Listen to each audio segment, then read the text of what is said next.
How's it going? And welcome to episode 241 of On the Wire, proud member of the Pitcher List Podcast Network. I am Adam Howe, joined per usual by Kevin Hasting. We got a great show for you lined up as we initiate protocol preview or whatever. I have that written down, so whatever. It came off the top of my head. And we do things a little bit differently, as we talked about earlier. We are going to get going with all those episodes. But first, Kevin, great to have you back. We got a little bit of a delay in our recording. I'm glad that we're both at 100% to get behind the mic. How you feeling? How you doing? Doing all right, Adam. Thank you so much. Great to see you. Great to be back. I was the reason for the delay. I had no voice, like zero for 3 days. And when your job is a tour guide, number one, that had a lot to do with it. Number two, it was pretty catastrophic there for my income for a few days as well. Jeez. But it's great to be back. I did do a full day tour yesterday, so my voice may be a little rough still. I apologize for that, but it's typically a rough voice anyway, so I don't know if anybody's noticing what I notice. So it's great to be here and talk baseball. And we were talking a little bit before we began recording. We're recording right after day one of PitchCon 2026 just came to a close. Another fantastic day, as it is every year, and wrapped up with the graphics design contest. That's one of my favorite segments every year. And congratulations to Justin, back-to-back champion of that panel, I guess we call it, at PitchCon there. So okay. Yeah, it's great. And we got 3 days left. By the time people are hearing this, we'll be wrapping up day 4 probably. But get those donations in. ALS. This is a fundraiser, and we've done amazing the last couple of years. And I know it was a great start to the day with the money coming in, the donations, and let's keep it up and keep it going. And if you're listening to this after PitchCon ended, I'm sure the donations will still be accepted. Yeah, absolutely. They usually are, no matter what, when. It was crazy. I mean, I haven't looked today, this evening, so I don't know where we're at now. But we were already at the halfway point early in the day. Well, yeah. We are already over so the goal is 10,000. We were already over 2,000 before PitchCon started. Right. That was amazing.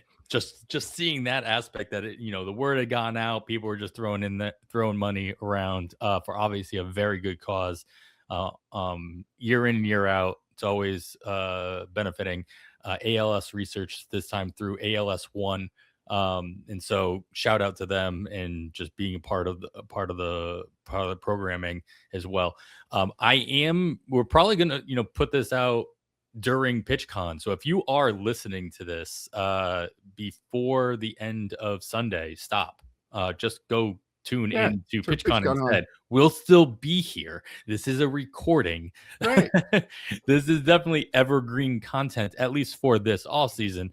So yeah, by all means, you can push pause, go log in, go to pitcherlist.com/PitchCon, and you'll find all the information. It's over at on the Pitcher List Twitch channel as well, live anywhere between 11 a.m. and 9 p.m. Eastern time every day, Thursday through Sunday of this weekend. And I love picking this weekend. Nick does it every single weekend, every single year. It's the weekend where there's that other sport's not happening. So you have no excuse. Perfect. Right? What else are you going to do? But as I alluded to at the beginning, where I said it outright, we're going to start our preview episodes. And as I've mentioned in past episodes, and I mentioned already today, we do things a little bit differently than a lot of other shows do their previews, which has a lot of value. They go position by. On my panel today at PitchCon, we went position by position, right? We were talking about ADP battles in some pockets with Ben Palmer. Shout out to Ben Palmer. He did great. It was amazing. I was dialed in during that portion of the show. Honestly, it was amazing. I was doing so much maneuvering, trying to try to get all my windows, because I was sharing player pages and Process Plus charts at the same time. And so I didn't realize, I totally forgot that there was a comment section. So I wasn't watching the comments. And then I made the mistake of moving over to the comment. And first thing I saw was wrong. Like somebody disagreed with my take on Roman Anthony. And I apologize to them if they're listening to this. But yeah, I think I'm just being a little bit less risk. I'm being more risk adverse this year going into my drafts. And not maybe I'm still reeling from our last episode where we talked about all the guys who are over the age of 35 who can still give us value and consistency, as opposed to anybody under the age of 25 you're just not 100% sure about. Anyway, that being said, we are going to go into our preview episodes by going category by category, the same way we do our in-season episodes as we're looking at FAAB. We're going to start with power. We're going to go into speed. We're going to go into opportunity. Those are our hidden categories. Of course, they incorporate the standard 5x5 categories that you're rooting for in your roto leagues. And then, of course, we have our 3 pitching categories that we will go into: our volume categories, our wins and strikeouts, our ratio categories, of course, ERA and WHIP, and then our saves, of course, has its own episode. We will, if time permitting in the off season, we will get to a wild card episode as well. That kind of encompasses everything. Probably the most fun episode, just because we get to throw as many darts as possible. And most fun this time of year when we're still hopeful on a lot of these guys. Usually that's the last one. So we'll do it like in the middle of spring training. Not all the cuts have been made. You're like, oh, is this guy going to make it? Is he going to hold off? Is he going to earn his spot? I don't know. Oh, he actually already has been cut, but we think he's going to come back up early on. Yeah, a lot of questions to be asked. Not a whole lot of answers, which makes it a lot more fun. But we'll start here with power, Kevin, of course. And we're going to get right into it. I think we're going to mix and match some news as we talk about some of these players that fit into this category. But going right into it, let's make this a little bit more of an evergreen, at least for this offseason episode. And overall thoughts, first and foremost, Kevin, on how important power is going to be or has been in your drafts so far in 2026, and how does that differ from previous seasons? This is a question we ask ourselves every single year, because you really have to have a general understanding of not only how are you going to fill certain positions in your roster, because obviously you have to fill them all in order to get as much volume as possible, but you also have to realize, where am I going to get that power from? Where am I going to get that speed from? Where am I going to get all the 5 categories from? And they come in all shapes and sizes. They can come from different positions, but it's not always easy to get some of those categories later on in your draft. So where is power fitting in for you as you continue your prep? It is a huge focus for me in 2026. And this has kind of been building over the past 2-3 fantasy baseball seasons. I think this has kind of been surprising isn't the right word, but it doesn't feel like it used to be as hard to fill our power categories.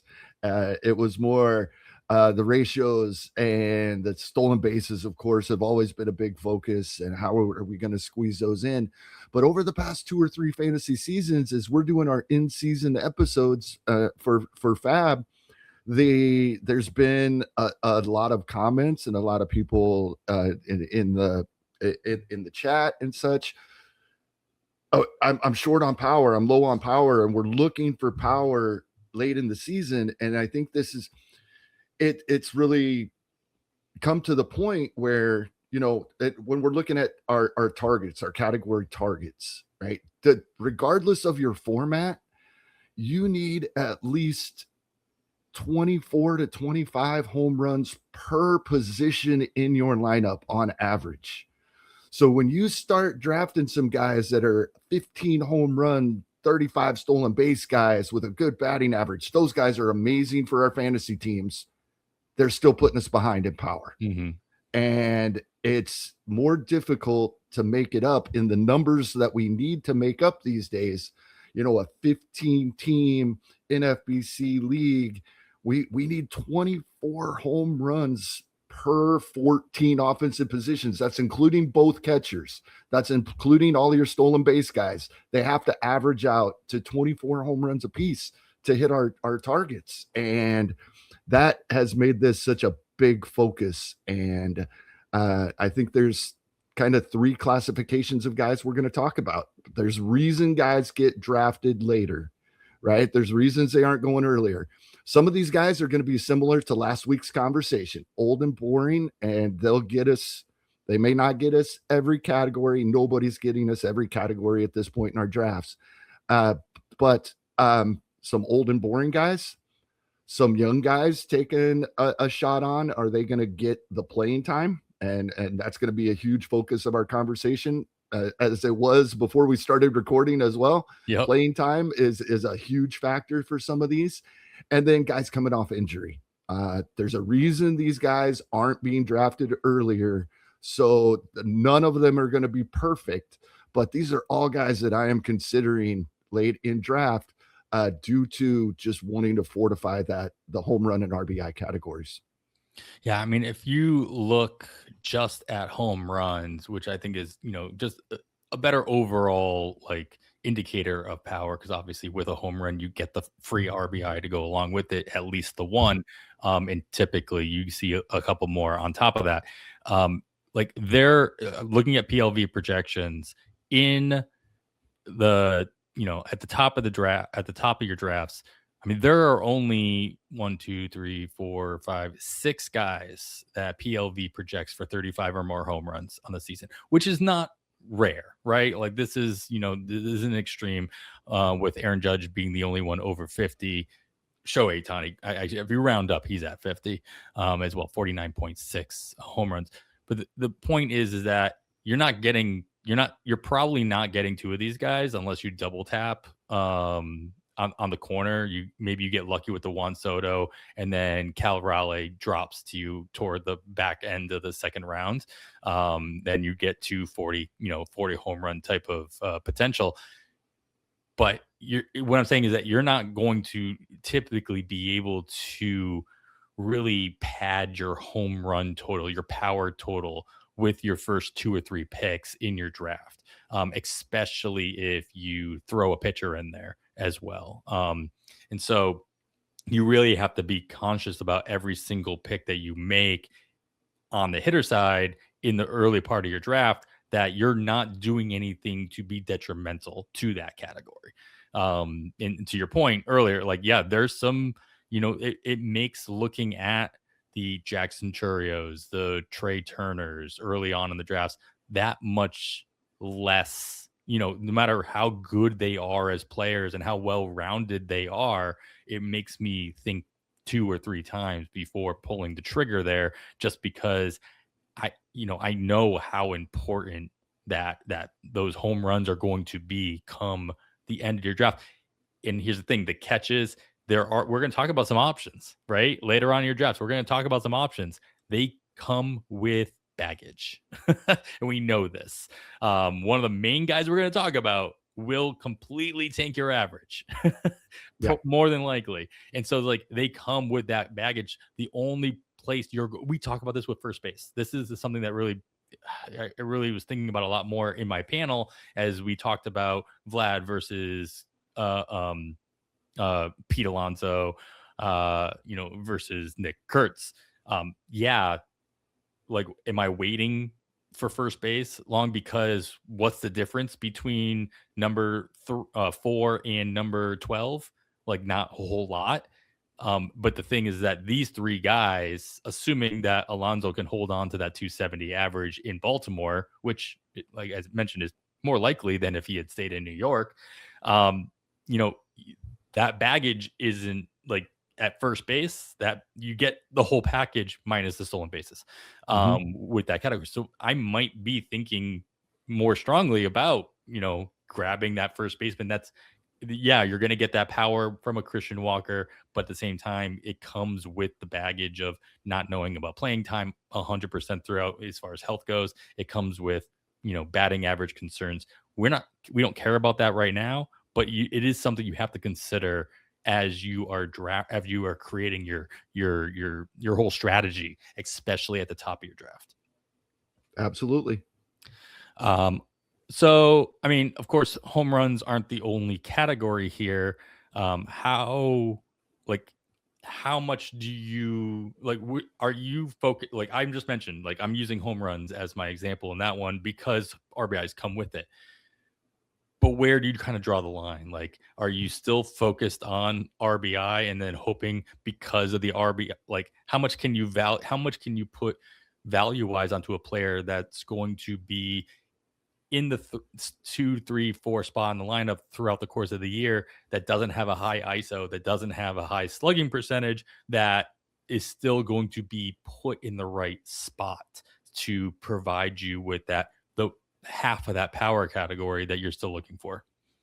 Yeah, I am similar to you. I focus on the home runs, and the RBI. I look at RBI projections and such, but I kind of I don't want to count things twice. And this isn't analysis for a player and not an algorithm going into a projection. However, at the same time, when we start talking about the lineup around players, that's what we're talking about, right? We're talking about their run and RBI categories because of who's around them. Mm-hmm. So I feel like if I'm focusing on home runs and also focusing on players in good lineups, then the RBIs are taken care of to an extent.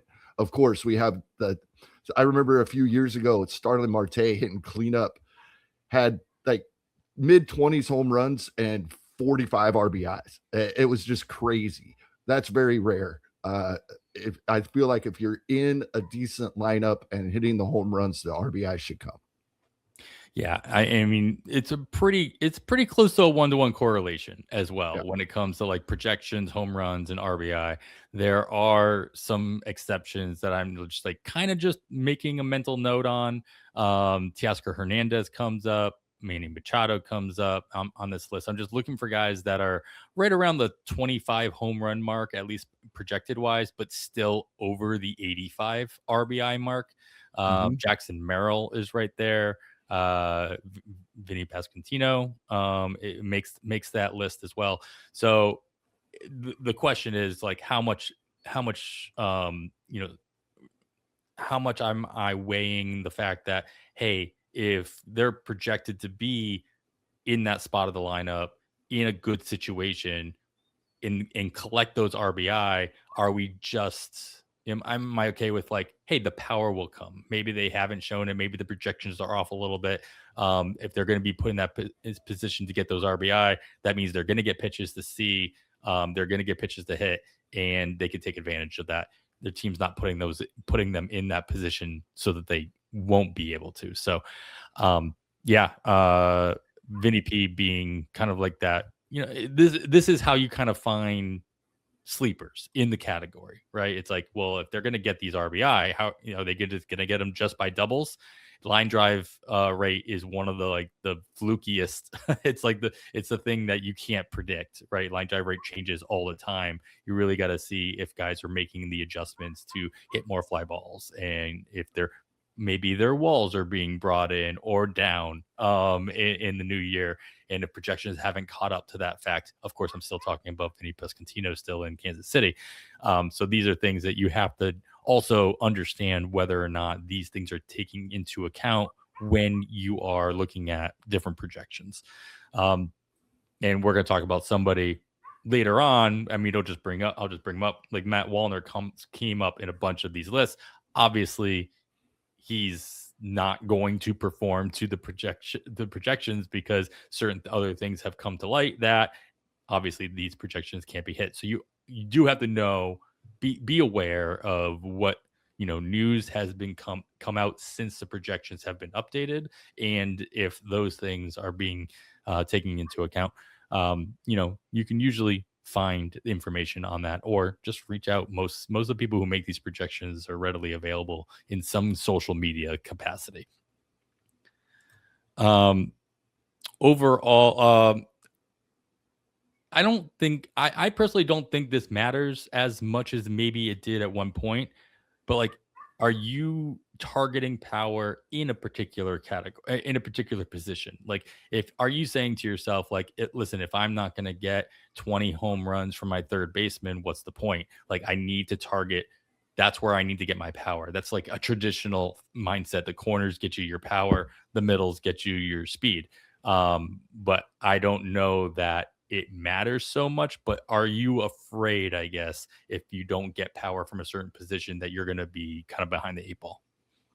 A little bit, like you said, maybe not as much as I used to be, and I pay more attention to that with speed, right? Because there are certain positions where there is very little, if any, right? So I don't worry about it to that extent. Like, for example, third base, right? You have Jose Ramirez, Michael Garcia.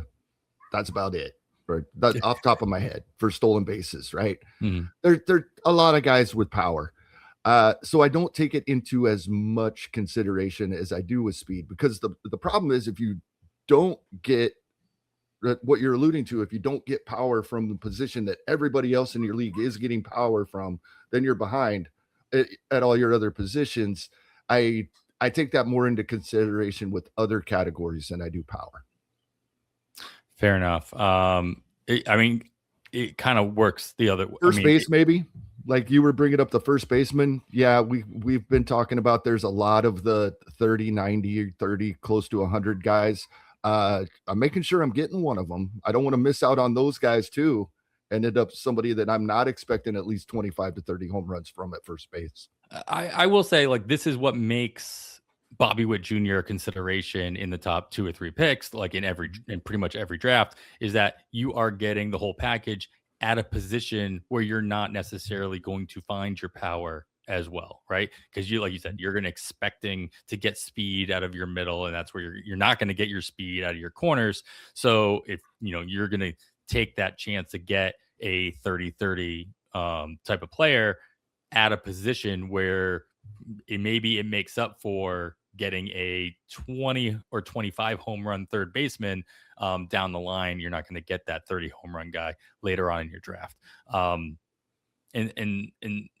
yeah, it's just tougher just because, as you mentioned, like you almost feel like you need to get the padded power out of the corners because you're not getting the other categories there as well. Where you're not typically getting the at least the stolen bases from those positions. As we move into talking about some players, and we are going to of course get to that.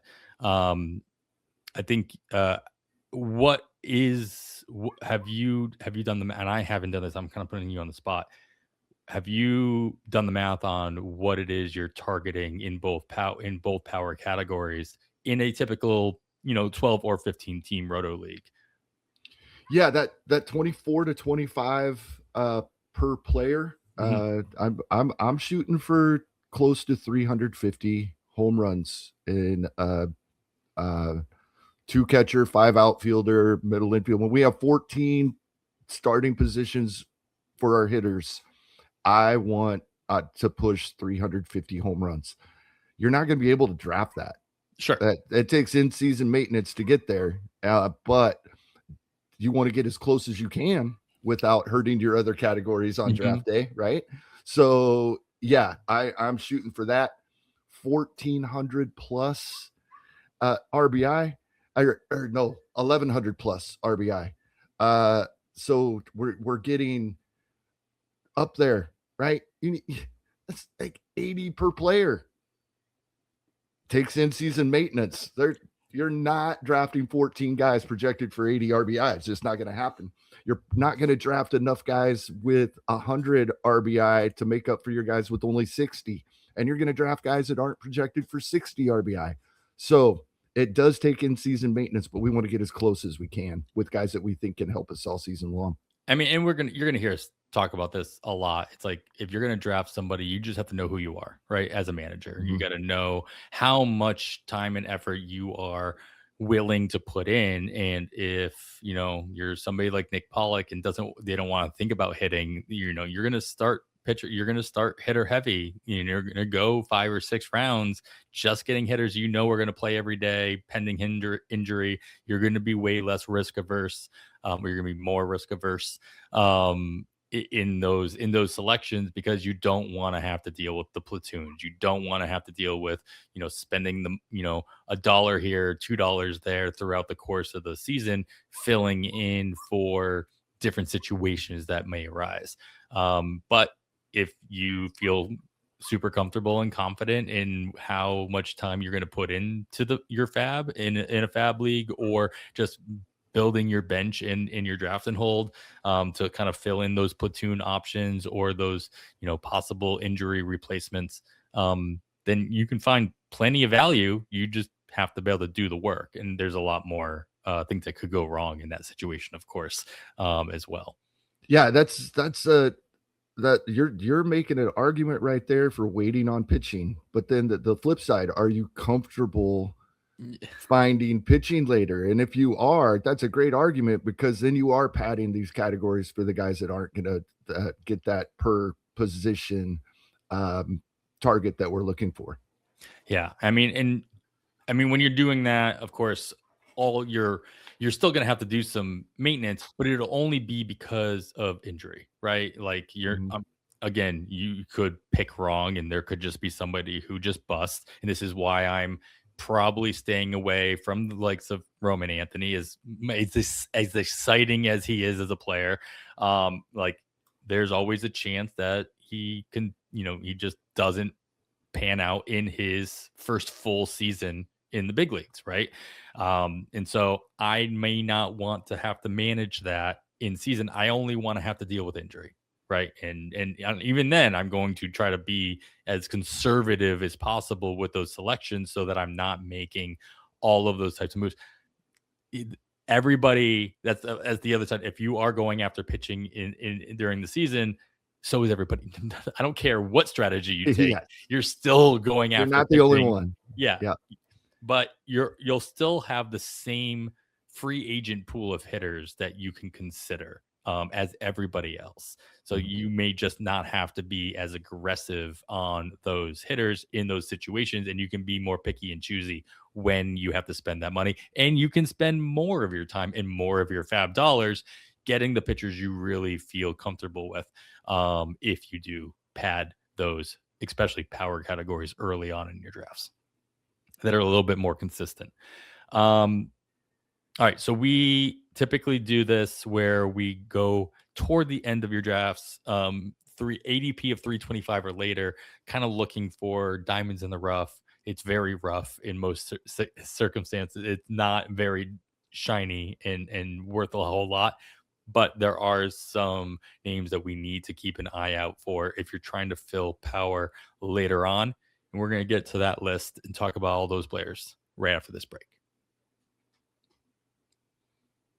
All right, we are back. Of course, you're still listening to On the Wire.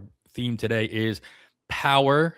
Name of the episode is We Have the Power, in honor of the new He-Man Masters of the Universe trailer that dropped a couple weeks ago, or a couple days ago, really, at this point. So that looks fun. If you're, of a certain age, and you remember playing with all those toys and watching the shows. I didn't have the toys, but that was right after football practice growing up. I'm in on this trailer. Absolutely. I will say Skeletor looks great. We'll see how it all kind of works itself out. But yeah, definitely memories have been flowing back in. I'm pretty sure I had one of the toys. A couple of those. So that was it was fun to see. So we'll let's get into it. We'll go the same way we kind of do.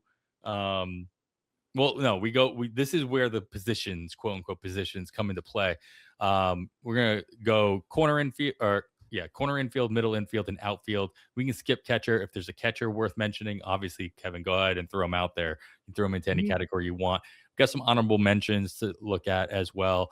But starting off with corner infield, I'm gonna throw this little battle that I came up with just because of the first names, right? It's just easy to throw it out here. They're both Nolans. We got Nolan Gorman, who arguably it gains the most from the trade of Nolan Arenado, freeing up playing time, maybe even he'll have second base and third base eligibility going into the season.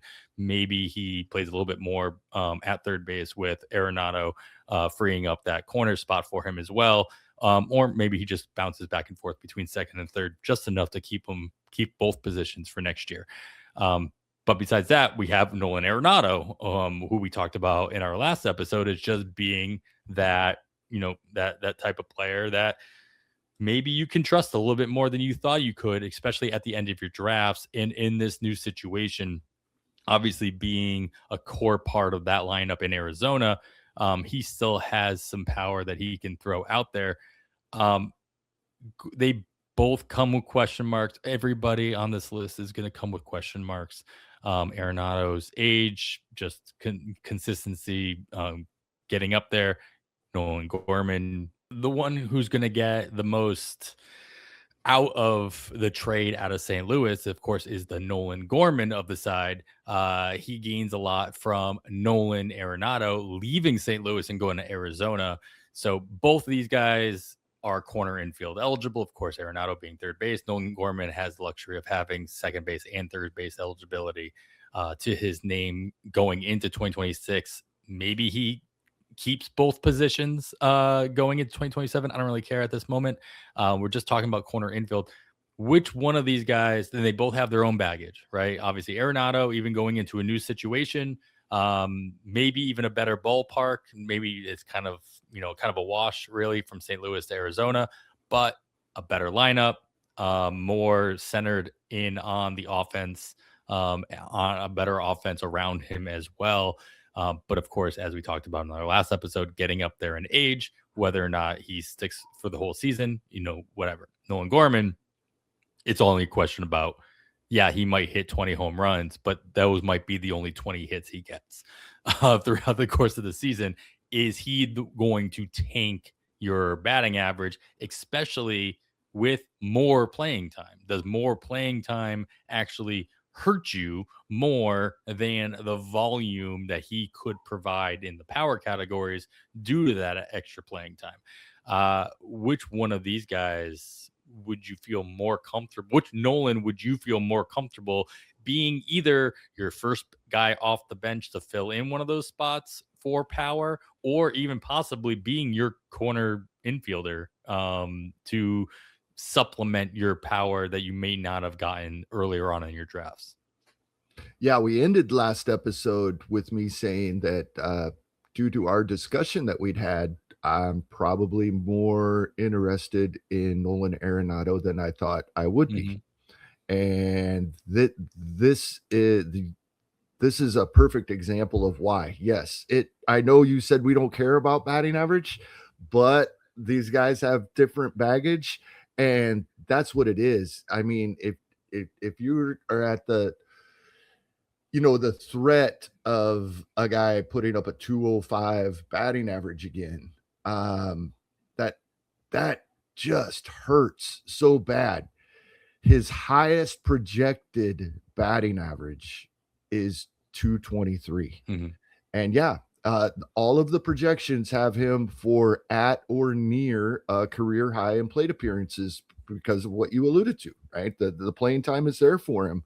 So yes, that reason alone has me leaning Arenado, and probably 9 times out of 10, that's the choice I would make here between these two.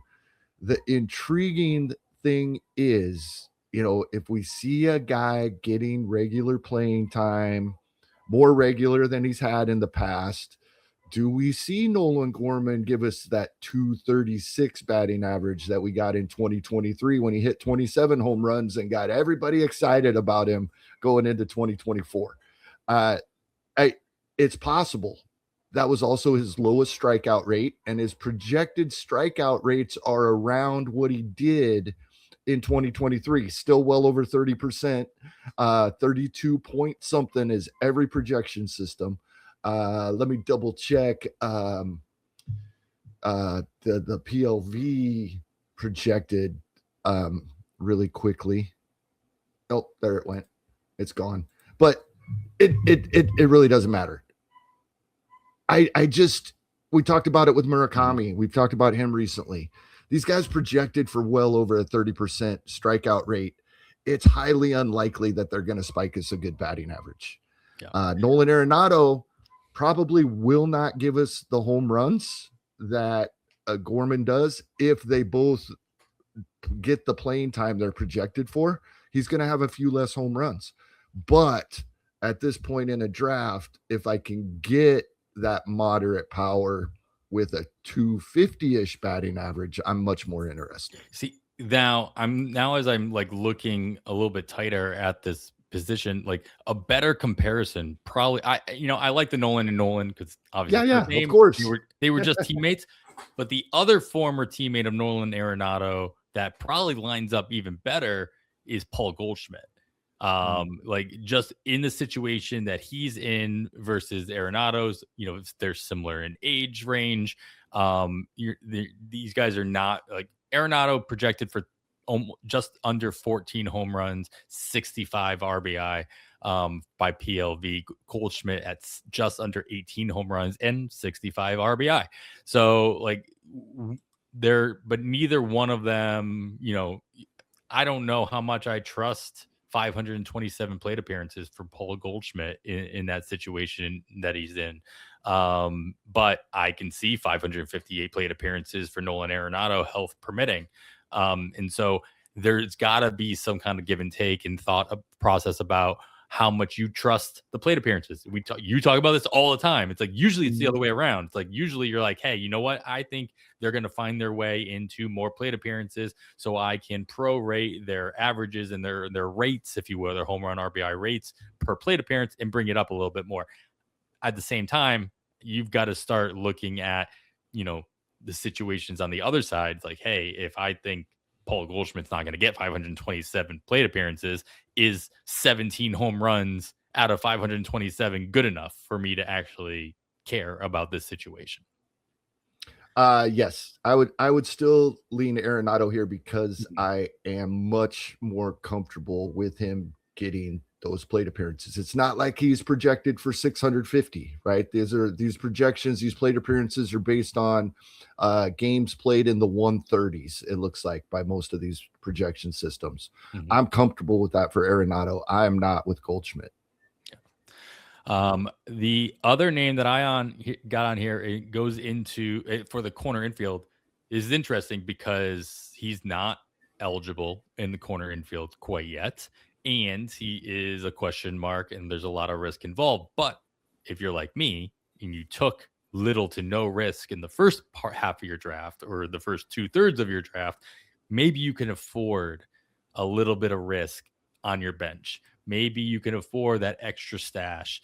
So the name that I want to pick your brain about is Bryce Eldridge. Will he gain first base eligibility in San Francisco?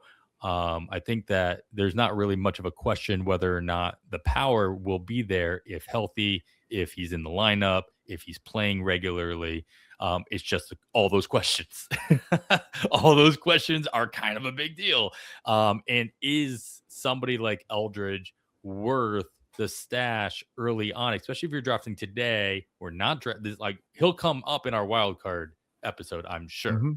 Especially if his ADP hasn't changed, right? Or hasn't gone above the 325 mark come, mid-March. And it very well could if there's some kind of guarantee from the Giants that he will be on the opening day roster. He did make his debut. So it was as small of it was an espresso of an amount. Not even just a single shot, not even like a venti or anything like that. So how much do you trust that situation, or how much are you willing to take the risk on somebody like that? Because there could be a big output in what he can provide to you. He could be not the whole package per se, but like somebody who's not hurting you in any category and helping you tremendously, even in San Francisco. Yeah. This is the type of guy that I will always look at at this point in the draft towards the end. And it really depends on, I can't draft too many of these guys, right? Mhm. So if I don't have a stash yet, Eldridge is definitely appealing. Now, the first base / DH, will he get first base eligibility? It may take longer than we'd hope, depending on how they do that, even when he does come up. How much is Devers still playing first base? How are they playing DH? I think we're probably looking at seeing Eldridge earlier if it is so Devers can DH and he's the first baseman, probably.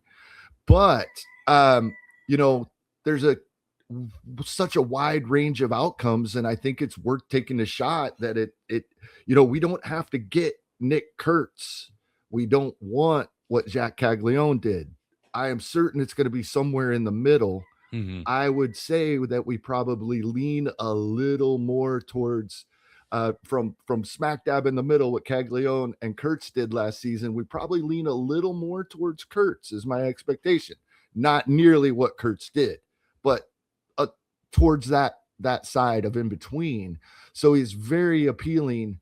It definitely 100% would be affected by, do I already have either an injury stash or another guy that we do not know what we can expect for playing time to begin the season? All right. I'm not trying to mix and match episodes here, but I can't help but put these guys together. They're similar enough. They're about 50 picks apart in ADP right now. Very different positions, really. But Chase DeLauder or Bryce Eldridge, which one are you willing? I mean, you're not stashing them both. Which one are you more confident will be in the lineup day one and then won't change? Because they're both going to give you power. They're both power, And DeLauder, we have the injury risk to factor in as well. But Mm-hmm. I think I can't quit DeLauder. I think if I'm taking my stash here, and like I said, it could be injury or prospect. In this case, well, not necessarily. I would say it's both, but actually, I think it's just injury. I think if he's healthy, you brought this up when we talked about him a couple of episodes back. It's injury what we're worried about. If he's healthy, we're gonna see him. So, yeah, I lean DeLauder. Yeah, that's probably fair. I probably am going to go Eldridge just because there's less, I don't know. Maybe there's not less risk. Maybe Eldridge, just as injury concerned as DeLauder would be. But yeah, I agree that DeLauder's in the lineup if healthy. I just don't know if he'll stay healthy. And that's, he hasn't been able to do it yet throughout his minor league career. One of the big concerns, and very few people have overcome this. Aaron Judge absolutely has overcome this, but I don't see Eldridge's strikeout rate improving much over his entire career, being 6 feet 7 inches tall and having to cover so much of the zone. Right. Very, very few people have done. I think before Judge, we have to go back to like Richie Sexson. Yeah. For anybody that's been very successful that was that tall. Mm-hmm. So that's an added concern. All right. Well, Kevin, any other corner infielders that kind of caught your eye as you were looking for power late in your drafts? Yeah, a couple. One, I have to bring up Josh Bell. Yeah, I made sure not to because I just assumed. Yeah, he and he got us our 20 home runs. Didn't quite get my 70-70. He's the guy I talked about all last season. 250-ish, 20 home runs, 70-70. He was mid-60s in the runs in RBI. Got the 20. The lineup, he hasn't been in good lineups for a while. His entire career, actually, sure. Right? So, yes, Minnesota's lineup isn't the greatest, but I think he's locked in there. Roster resource, Jason has him in the 3-hole. That's going to be a lot of plate appearances. He is a switch hitter. He does perform better from the left side, so he may sit, but he would be large side of platoon if he starts sitting versus some others. So, yes, Josh Bell, I'm still in on. And his last 3 to 4 months of 2025 were actually better than that 20-70-70 because he started off so slow last season. I dropped him. I had him on, I think he was my highest rostered player. Doesn't surprise anybody. And I dropped him almost everywhere, but I was able to get him back in all of those spots. Nobody was paying attention to Josh Bell. So him, and then I mentioned guys coming off injury. Triston Casas is worth that shot here if you're not taking Eldridge, not taking DeLauder. I think he's worth a shot here still. It's just there's so much unknown with Casas, but I think he definitely bears mentioning. Yeah, I mean, you have to pay attention. I think there's still where he ends up or how much he ends up playing with Wilson Contreras being, the everyday first baseman after. That's worrisome that he, bringing in Contreras, that's letting us know the Red Sox at least need a really solid backup plan, if not plan A, right? Yeah, because just throwing it out there too, it's like for any of those of us that are like, oh, let's just cross our fingers that the Red Sox actually brought him in so he could, get some catcher eligibility back because their catcher situation is not the strongest. True. I don't know that that's gonna. I mean, they've already announced it on the trade that he's starting it for, like, he's playing first base. Yeah. I'm not holding my breath that that'll happen as much as, as nice as that would be if I do roster him anywhere. So Casas doesn't really have anywhere to play except DH. And I mean, that would be the place where he would play as he were coming back. As he's rehabbing and coming back, just so you can kind of ease him into that. You still have the likes of Yoshida to kind of feed at that position and other guys that need to get into the rotation on top of wanting to actually, I mean, the only other opening too is you give a little bit more DH time to Contreras and let Casas play first base as well. So maybe there's a couple openings there. I'm worried. I'm also worried the fact that they haven't traded him. Like, I almost wish there's got to be something worse about him that nobody is interested in paying even like 85 cents on the dollar for Triston Casas at this point, which makes me a little bit more worried, not only as a fantasy player, but also, as a Red Sox fan. All right, let's move then into our middle infield as I find all of my windows. There we go. Well, I'll throw it out there because this one's a little bit boring. I like your pick better.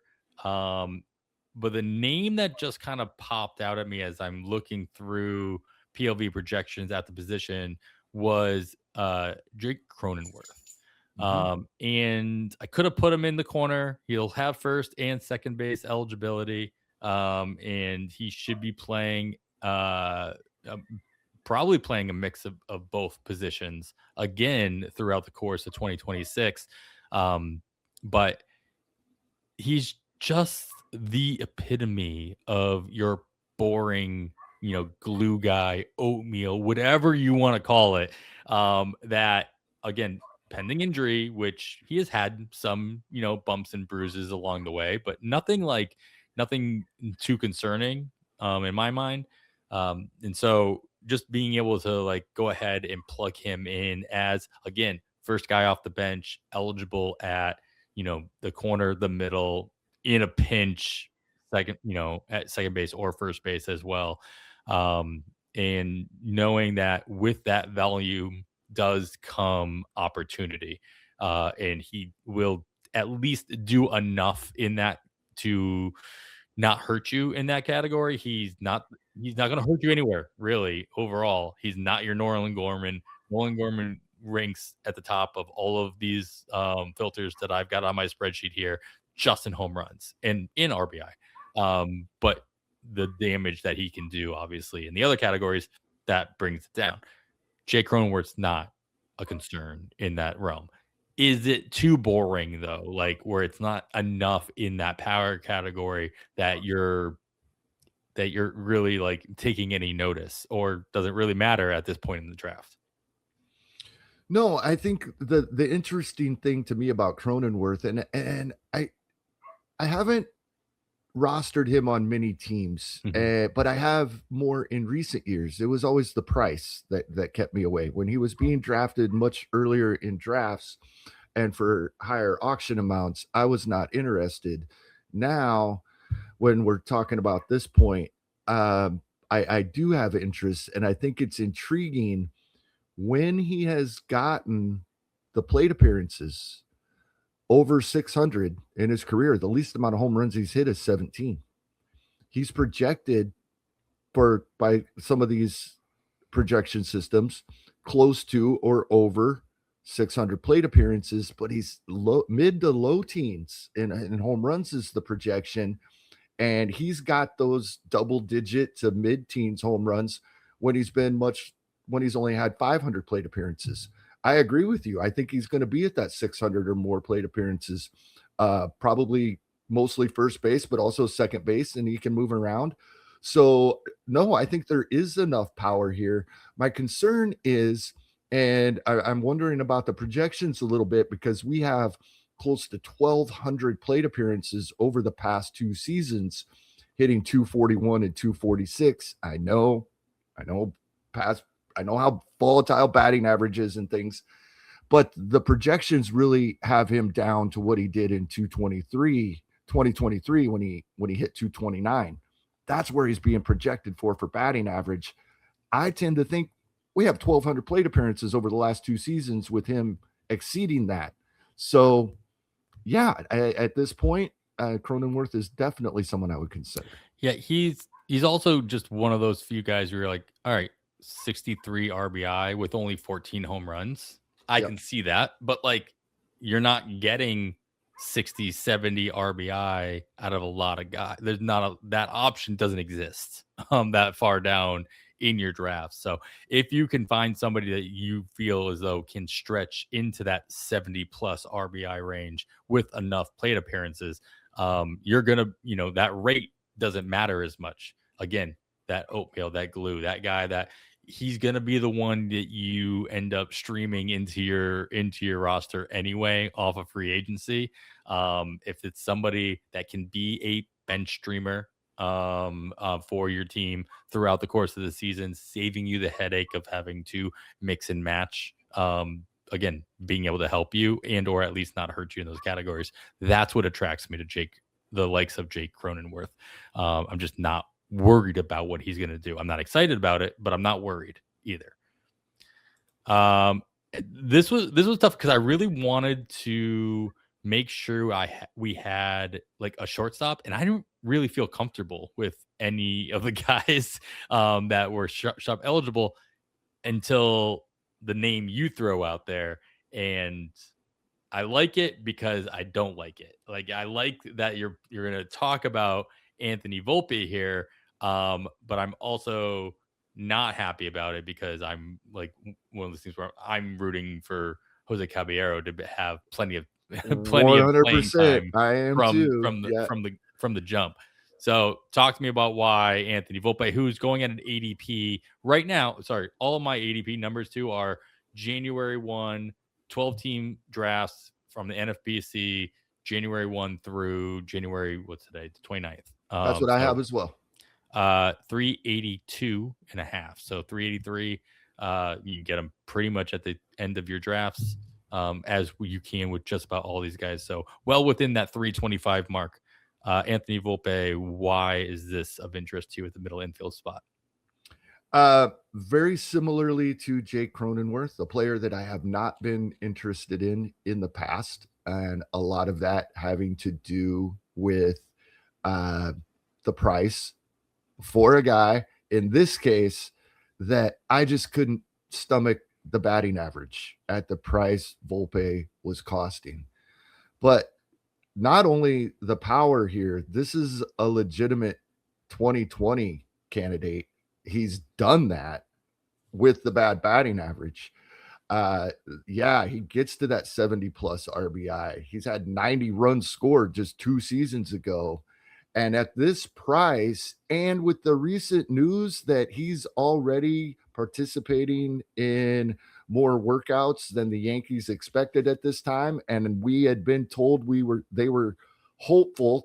I hate that word. Yeah. So that was another big concern that maybe alleviated a little bit. He's working out. We were told he probably wouldn't be available until May 1st. If he's working out and he responds well to these, and this is fairly new reports, so we'll see over the next few days how he responds and if he continues to ramp things up. Yes, it does concern me with my Caballero, in spite of what I said to begin the show about we need to make up for all the home runs he wouldn't give us. He's the guy that you don't have to put him in your lineup every lineup scoring period, Caballero, right? And he has all that eligibility. So yeah, when I need somebody at any position except first base, I can throw Caballero in there and hopefully get a couple stolen bases during that scoring period. So I'm with you on that.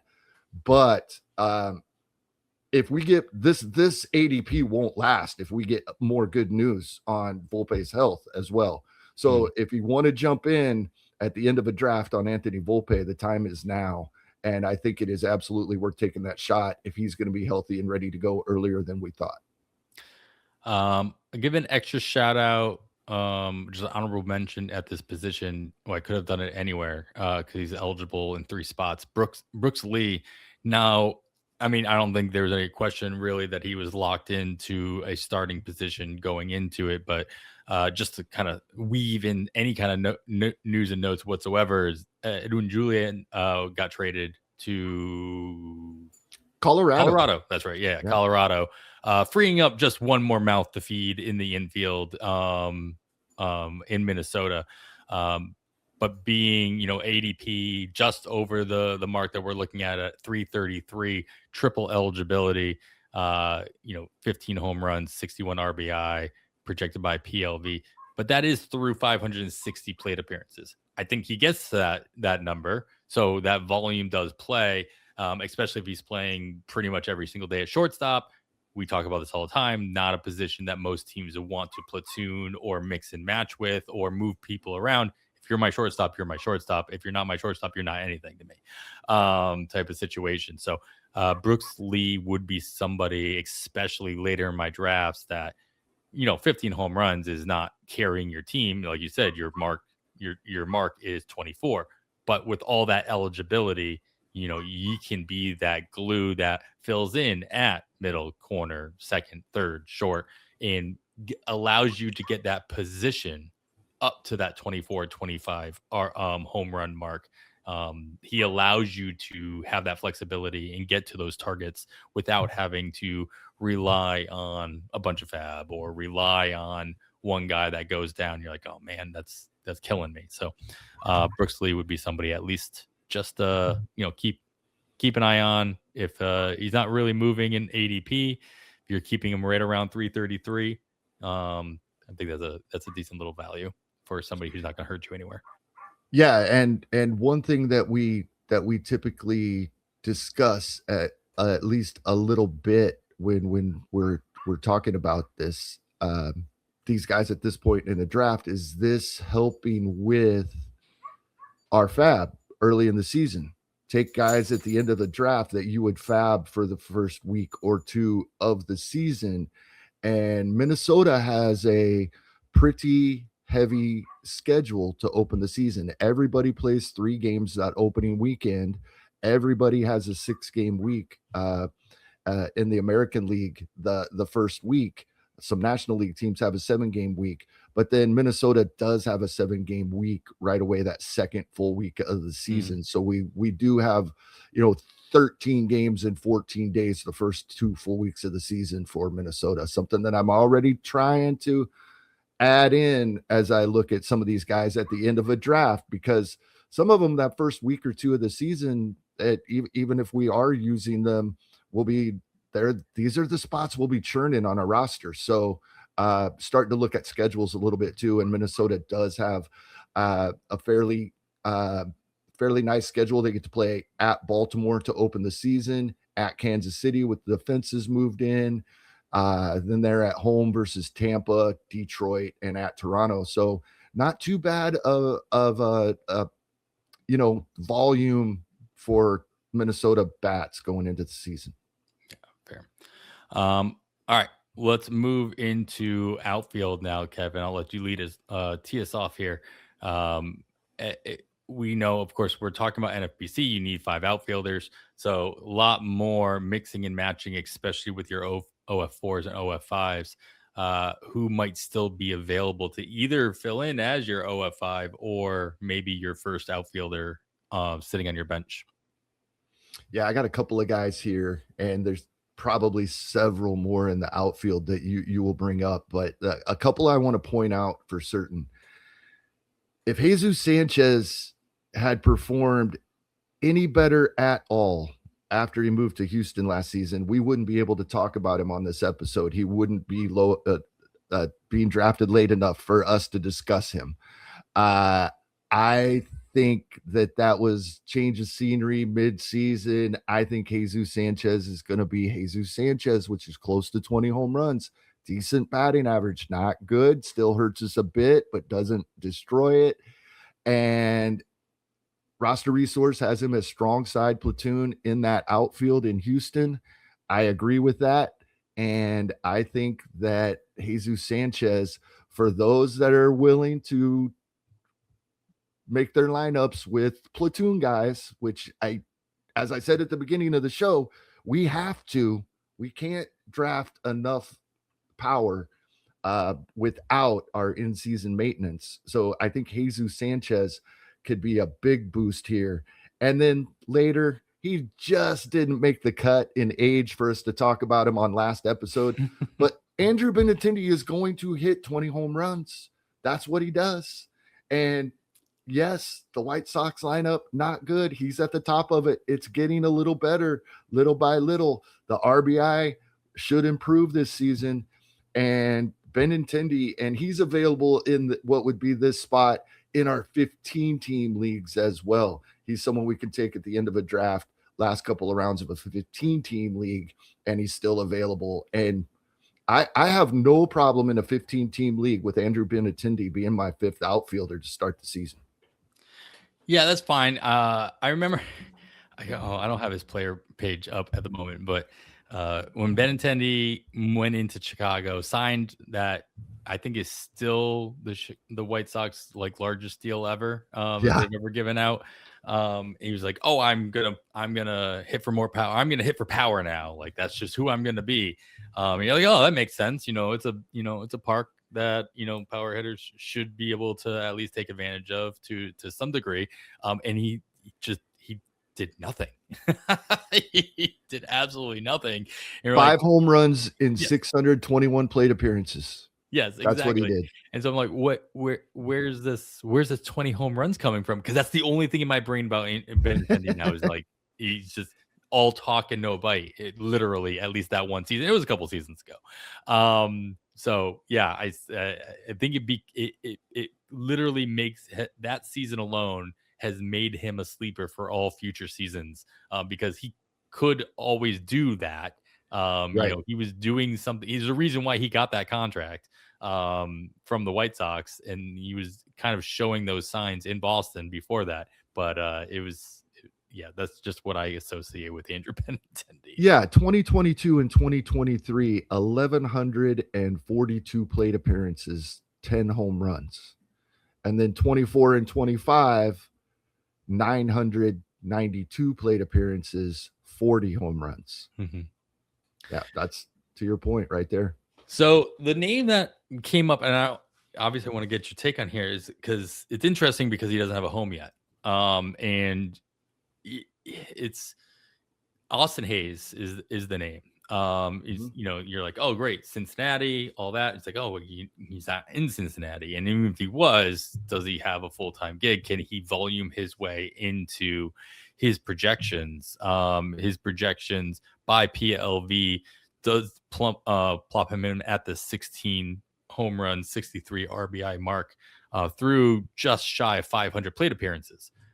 So if he finds the right role and he can get a full-time gig, probably on not so great of a team, he's 30 years old. Maybe he tries to find a 1-year deal where he can kind of prove himself as long as they'll give him the playing time. There's a lot of ifs, right? Again, with this situation, but is that the type of risk worth taking? I talked a lot about Eugenio Suarez on my panel just because he's another free agent, still free agent, power hitter that you're like, hey, no matter what he does, as soon as he signs, his ADP goes up. I don't care if he signs in Colorado or if he signs in Miami. Like he's going, like his ADP goes up just because that's what happens. People catch notice. They realize, oh, that's right. He can hit home runs, and this is what I need. Austin Hayes is not a prolific home run hitter, but he is still a name that, if signing with the right spot, could spike. Now, we're talking about spiking an ADP from his current 433 up to what?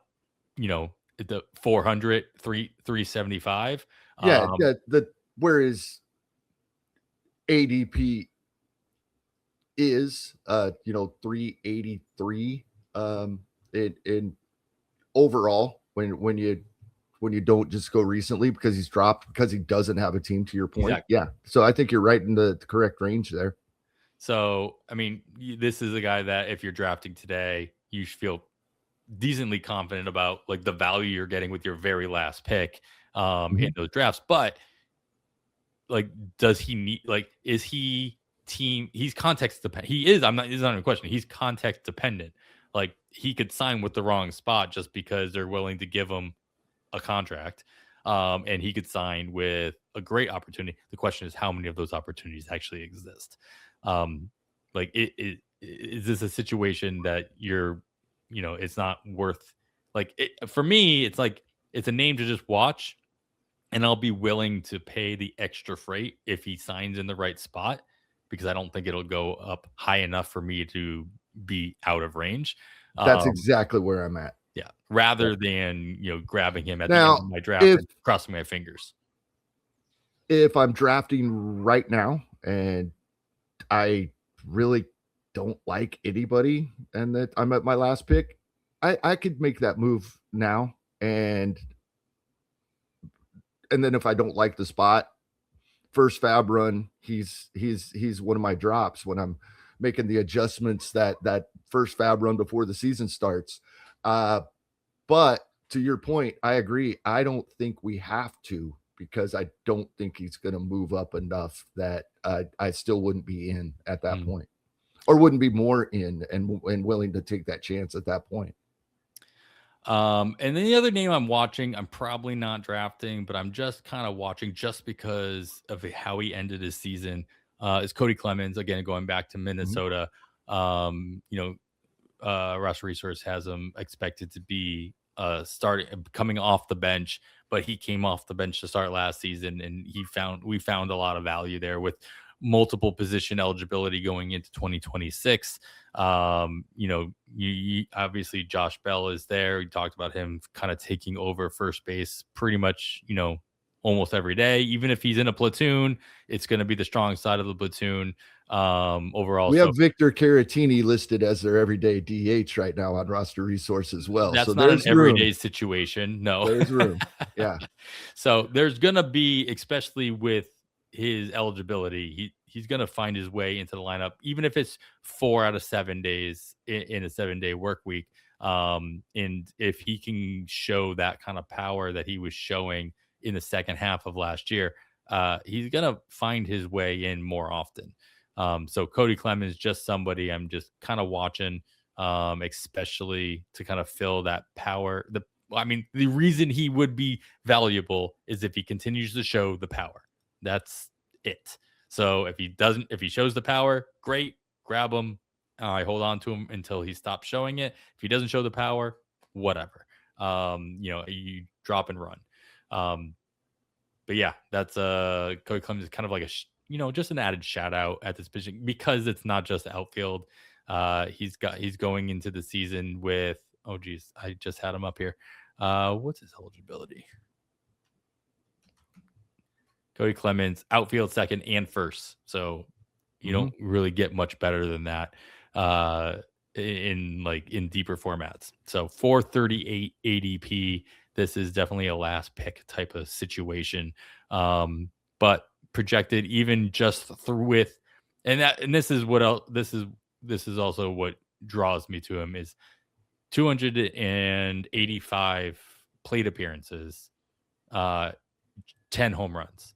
Mhm. So we're averaging out about 21 home runs per 600 plate appearances. So if he can find his way into more playing time, he can get closer to that 2021 mark without really, not being detrimental to your average. I projected at a 236 spot, not helping you either. But I think we figured out last year that like 235, 236 was like your kind of midway point nowadays. Of course, you want something a little bit higher to kind of balance out those bad weeks and bad months, that stretches that a lot of your guys are going to go through. But on average, 236, it's not hurting you.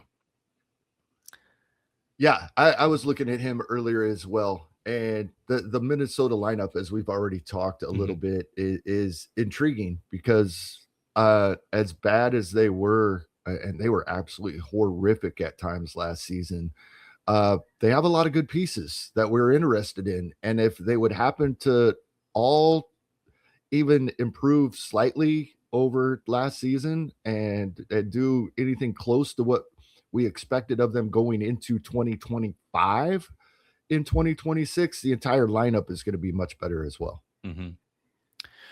All right. Well, that's their position by position. A list I wanted to throw at you, and of course, if you got any other names, Kevin, let's throw them in here as well.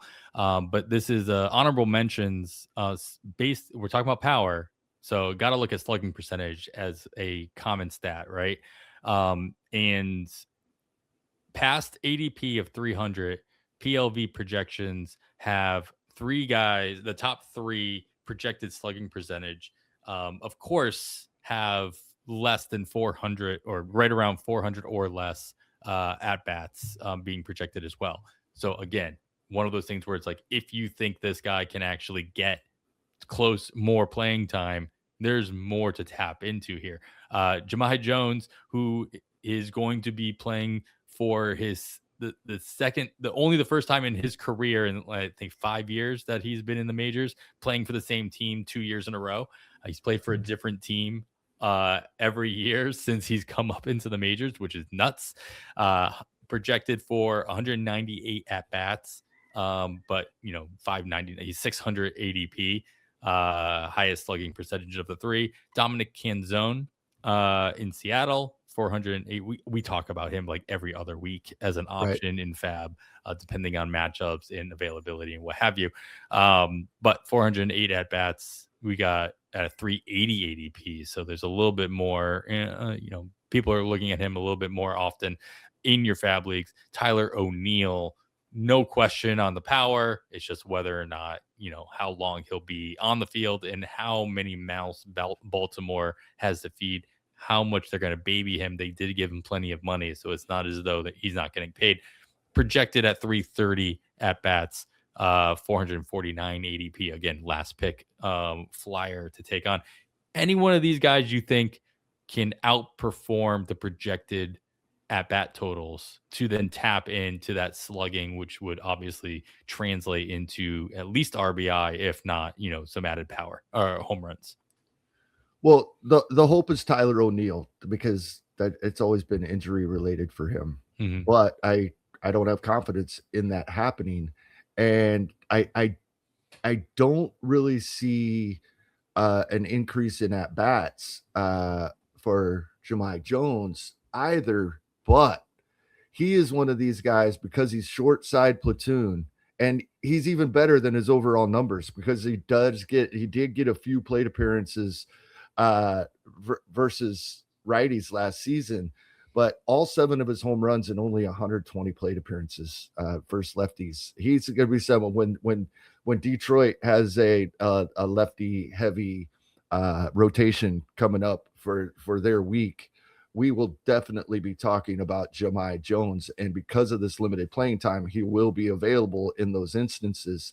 And so we will be talking about him just like we do Canzone, throughout the season quite a bit this year.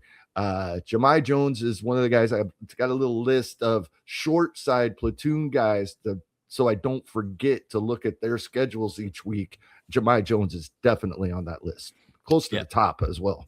He's also close to the top of this next list. I talked about it a little bit with Cody Clemens, but I was also looking at home runs per 600 plate appearances. And again, it's not a one-to-one. You can't do this in general, but just kind of seeing what that rate would be based on plate appearances that they're projected to be.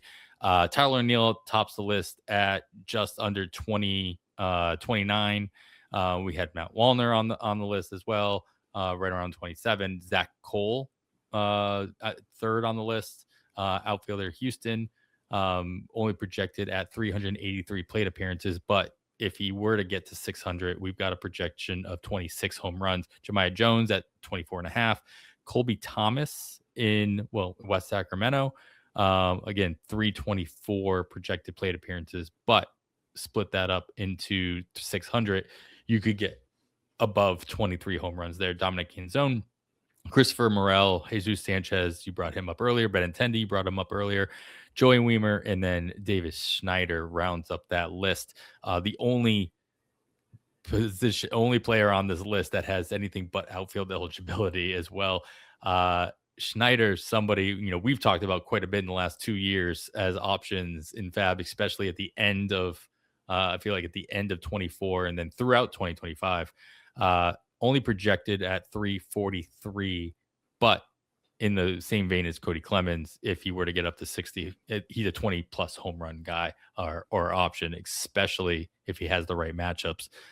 Any name on this list that kind of stands out to you as this is similar to what you just talked about, like looking at these platoon splits, whether you're short or large side of the platoon, playing those matchups and taking advantage of those rates or those projected rates? Yeah. We briefly discussed him before we hit the record button this evening, and Davis Schneider is always someone I'm interested in. And I will never forget 3 years ago now in Arizona when we had first started seeing Davis Schneider, and we were like, oh, this power is amazing. And I was talking to Nick Pollock in Arizona, and he's the one. This is when our PLV was just, and we're just starting to look at the different aspects of hitting. And he said, Davis Schneider's quality of contact is as close to Aaron Judge as anybody in this league. And I will never forget that. And if he's getting playing time, I'm interested. Sure. So that is something we want to see how this is going to work out in Toronto. Is he definitely getting all the short side platoon days and maybe a little more? Then he 100% will be on our streaming list when we're looking at FAAB throughout the year. Yeah. Any other names in general? I know we have to bring up the obligatory, like we don't talk about catchers and we don't talk about UT only. I brought up Bryce Eldridge, granted, but I expect him to get some first base eligibility in the first, maybe 2 or 3 months of the season if he's called up early. UT only players in general, any catchers, any UT only players that kind of catch your eye? I got a couple of those, and then I have one guy that is eligible for all three of the categories we talked about. Catcher started out on fire last year, slowed down a bit, but was still valuable at times as a streamer, and that's Carson Kelly. And he's being drafted late enough where we can bring him into that conversation. I think in most 15-team leagues, he might actually be on someone's roster, but I think he'll be available throughout the season in 12s for sure, at least to start out, unless he starts out on fire like he did last season. But yeah, he was valuable throughout the season. The UT only guy, I agree with you. We've talked about this a couple times. I think it's more likely we see him sign overseas than with an MLB team, but Marcell Ozuna is being drafted this late and doesn't have a team yet. If he lands on an MLB team, it's definitely worth a shot. He's another one of those guys I've never rostered much at all. Definitely don't know if I've drafted him, but he's somebody that we'll have to pay attention to depending on the landing spot and the playing time we expect him to get. And then I have a guy that people are going to wonder why I'm bringing him up at all when we're talking the power category. And listening to some of the Kansas City Royals beat reporters, I did the Royals episode on Benched with Bubba a couple weeks back, talking the Royals roster. And I surprised Bubba, and I still believe Jonathan India is going to be in the Royals lineup nearly every day. Second base, giving some guys a break in outfield from time to time, designated hitter. I think he's in the lineup ahead of Carter Jensen when Salvador Perez is behind the plate. I think Jonathan India gets this playing time, and with the fences moving in Kansas City, in the power alleys, not center field, it's the alleys where it's moving in, and that's where he tends to hit the ball. We get back to that mid to upper teens home runs from Jonathan India, and he's available, and you can put him anywhere in your lineup. I didn't really think I was going to spend any more time on Marcell Ozuna, but I will say, like, especially looking at his ADP, talking about Austin Hayes before, like, is that the kind of risk? Is that the situation I want to use my last pick with? Yes, it is a free pick.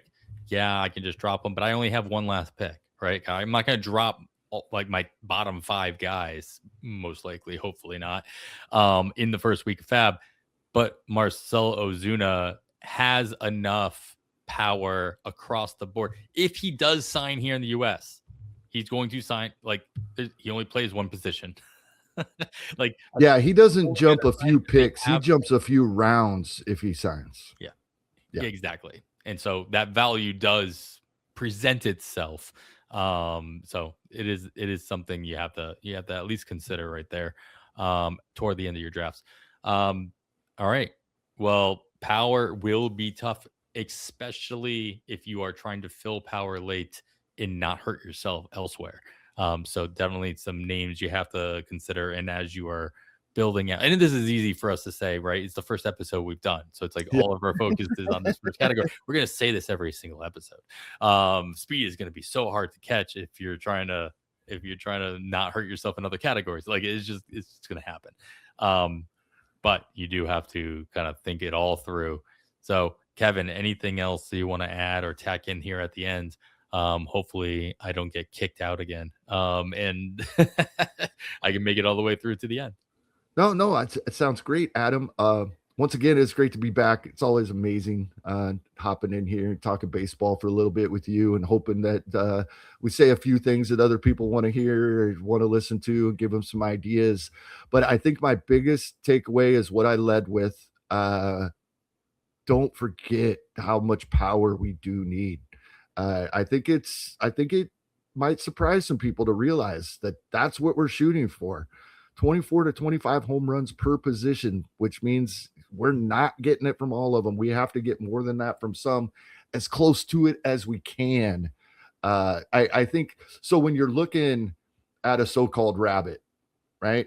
And one of them's projected for 4 home runs and the other for 11. Take the one with 11. Make that your tiebreaker, I think. I think that when we're looking for other things, bring power into the equation, even if it's only for a little bit at the very end of your decision.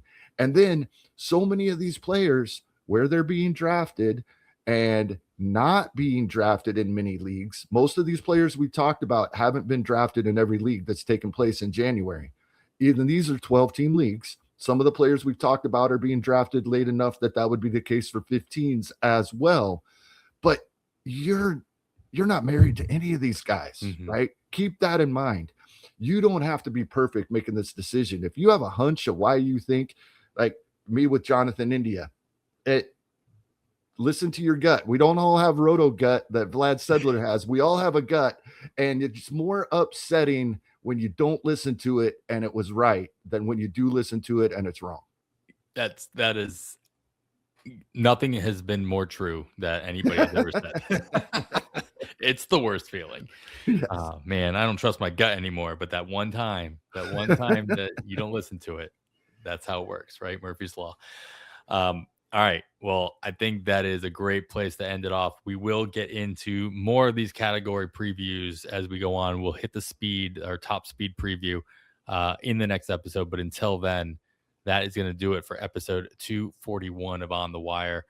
After all that, I am Adam Howe. On behalf of Kevin Hasting, thanks for listening, and we bid you goodbye.